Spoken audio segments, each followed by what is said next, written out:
নমস্কার। আমি আবারও চলে এলাম এক ছোট্ট ভিডিও নিয়ে।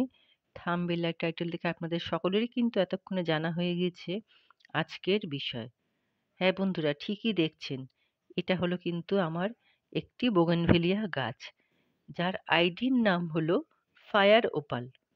তো বন্ধুরা, আমি আজকে আপনাদের বোগেনভেলিয়া গাছ নিয়ে আমি আপনাদের ইনফরমেশনটা দেব, যদি আপনাদের গাছে এখনো সেরকমভাবে ফুল না আসে, তাহলে আমার এই ইনফরমেশন আপনারা আপনাদের বাগানে বোগেনভেলিয়ার উপরে অ্যাপ্লাই করতে পারেন বন্ধুরা। তার আগে আপনাদের সকলের কাছে আমার বিশেষ অনুরোধ, ভিডিওটিকেও স্কিপ করবেন না।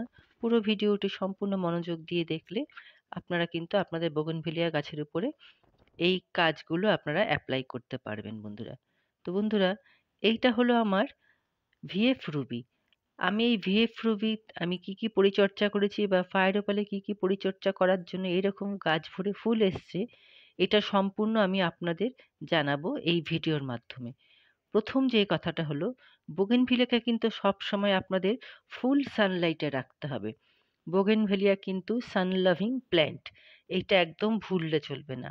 দ্বিতীয় যে টিপস হলো সেটা হলো, বোগেনভেলিয়ার যে মাটি আপনারা তৈরি করবেন এবং টবের মাটি ঠিকঠাক তৈরি করার পর সেই যেন ড্রেনেজ সিস্টেমটা টবের যেন ঠিকঠাক থাকে। তার কারণ একটাই, যে যদি টবের মাটিতে জল জমে তাহলে কিন্তু বোগেনভেলিয়া আপনার মরে যাবে এবং গাছের গোড়া কিন্তু পচে যাবে বন্ধুরা। এই জন্য এইগুলো টিপসগুলো কিন্তু আপনার ছোট্ট ছোট্ট করে একটু মানতে হবে। এবার আমি অক্টোবর মাসে কি খাবার দিয়েছি বন্ধুরা, এটাই আমি আপনাদের দেখাচ্ছি। আমার হাতে যেটা দেখতে পাচ্ছেন, এই খাবারটি হলো পুরনো গোবর সার। এটা ২ বছরের পুরনো গোবর সার। যদি আপনাদের কাছে ভার্মি কম্পোস্ট থাকে বন্ধুরা, আপনারা কিন্তু ভার্মি কম্পোস্টও ইউজ করতে পারেন। আমার কাছে যেহেতু গোবর সার রয়েছে, আমি এই গোবর সার আমি অক্টোবর মাসে দিয়েছি। আমি বর্ষার আগে কিন্তু আমি ডিপ প্রুনিং করার পরে গাছ যখন গ্রোথ নিল, ঠিক অক্টোবরের প্রথম দিকে আমি এরকম টবের মাটির উপরিভাগ পুরো মাটিটি সরিয়ে দিয়ে আমি পুরো এই গোবর সার আমি দিয়ে রেখেছি। গোবর সার দেওয়ার পরে আমি কিছু খাবার আরো দিয়েছি, যেই খাবারগুলো আমি আপনাদের সম্পূর্ণ দেখাবো এই ভিডিওর মাধ্যমে।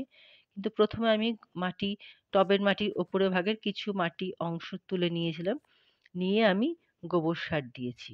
এবং এই গোবর সার দেওয়ার পরে আমি আরো কিছু খাবার দিয়েছি, যেই খাবারটি আমি ঘরে বানিয়ে রেখেছিলাম খুব সহজ পদ্ধতিতে। আমার ভিডিও যদি আপনারা কেউ দেখে থাকেন বা আপনার ভিডিওতে আপনারা সার্চ করে দেখতে পারেন যে আমি কি করে মিক্সচার বানিয়েছি, সেই মিক্সচার কিন্তু আমি এই বোগেনভেলিয়াতে দিয়েছি।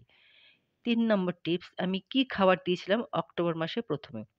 বাঁদিকে যেটা দেখালাম সেইটা কিন্তু হলো মিক্সড সার। এই মিক্সড সার কিন্তু আমি তৈরি করেছিলাম হাড় গুঁড়ো, শিংকুচি, তারপরে কিছু ভার্মি কম্পোস্ট, লেদার মিল বা ব্লাড মিল, একটু সিঙ্গল সুপার ফসফেট ইত্যাদি দিয়ে আমি বাঁদিকের এই মিক্সড কম্পোস্টটি তৈরি করেছিলাম। তারপর যেটা দেখালাম সেটা হলো সর্ষের খোলের গুঁড়ো, ওইটা আমি দিয়েছিলাম অক্টোবর মাসে। এইটা হলো কাঠের ছাই। কাঠের ছাই কিন্তু খুব অল্প পরিমাণে কিন্তু আপনারা এই খাবারের মধ্যে মেশাবেন। কাঠের ছাইয়ের মধ্যে থাকে কিন্তু প্রচুর পরিমাণে ক্যালসিয়াম। এই প্রত্যেকটি সার আমি মিশিয়ে আমি টবের মাটিতে দিয়েছি অক্টোবর মাসে একদম প্রথমে। যার দরুন আমার দেখেছেন আপনারা বন্ধুরা এত ফুল এসছে, কারণ যেহেতু বোগেনভেলিয়াকে বলা হয় ফ্লাওয়ারিং মেশিন, সেজন্য কিন্তু একে খুব বেশি করে খাবার দিতে হবে। যদি খাবার ঠিক করে না দেওয়া হয় তাহলে এর পুষ্টির অভাবে কিন্তু গাছ সেরকমভাবে ফুল দেবে না। আমি এই খাবার তো দিয়েছি দেখলেন। আমি প্রথমে যেটা বললাম যে আমি গোবর সার দিয়েছি, তারপরে মিক্সড কম্পোস্ট দিয়েছি। তার মাঝে আমি দুটো আমি কিছু এপ্লাই করেছিলাম। সেটা হলো বন্ধুরা, কিছু আমি দিয়েছি, এই দেখুন বন্ধুরা, এইটা হলো এনপিকে ১৯-১৯-১৯। আপনাদের কাছে যদি ব্যালেন্স এনপিকে যে কোনো যে ১৯-১৯-১৯ থাকে বা ২০-২০-২০ থাকে, আপনারা মাসে ঠিক ২ বার গাছের পাতার মধ্যে আপনারা ফোলিয়েজ স্প্রে করবেন। এইগুলো কিন্তু সারা মাস জুড়ে আপনাদের টুকটাক বোগেনভেলিয়াতে পরিচর্যা করতে হবে।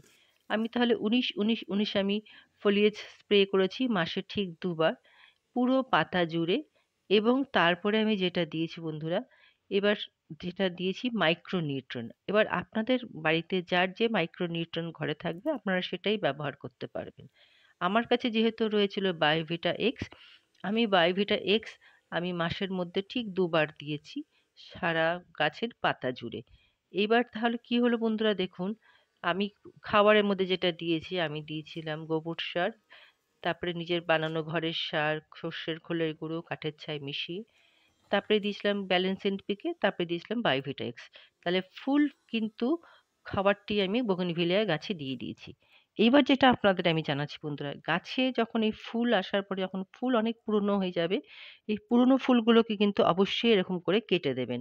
তার কারণ একটাই, যদি না কেটে দেন তাহলে কিন্তু গাছ ফুল এনার্জি এই পাতার মধ্যেই, ফুলের মধ্যে নিজেকে বেঁধে রেখে দেবে।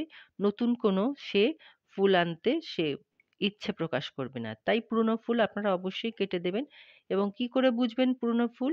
গাছের এই ফুলগুলোকে একটু যদি আপনারা নাড়া দেন তাহলে দেখবেন গাছ থেকে ঝরে ঝরে পড়ছে। তখন সেই ফুলগুলোকে আপনারা কেটে কেটে দেবেন। সেখান থেকে আবার নতুন নতুন ঠিক ডাল গজিয়ে সেই ডালের মাথার থেকে এই ফুল বা কড়ি সব চলে আসবে বন্ধুরা।